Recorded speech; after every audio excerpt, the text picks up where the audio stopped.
ओम शांति। आज हूँ 1/4/26 प्रातः मुरली।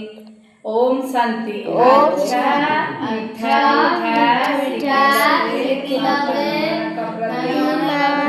माता पिता एवं सुप्रभात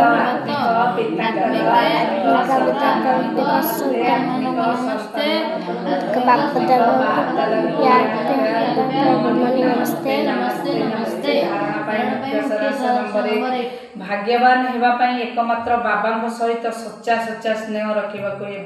बाबा सहित स्नेह रखा अर्थ प्रति पादरे जनकर श्रीमत चलवा। नंबर 2 प्रतिदिन पुण्यर काम अवश्य करने को। सबुठारु बड़ पुण्य है समस्त को बापदादा परिचय देवा। बाबा को मने पकाइबा अर्थ समस्त को बाबा स्मृति देवा।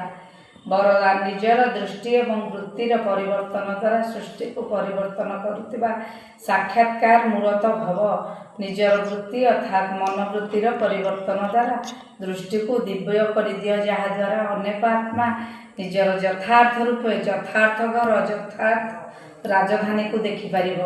एहीपरि यथार्थ साक्षात्कार कराइबा को हेले तुमर वृत्ति टिकिए भी देह अभिमान चंचलता रहा उचित। स्लोगान सेवार उमंग उत्साह सहित बेहद्र वैराग्य वृत्ति ही सफलतार आधार अटे। अव्यक्त इशारा महान हेबाई मधुरता एवं नम्रतार गुण को धारण कर। मधुरा और नम्र है मधुरतार गुण को धारण कर।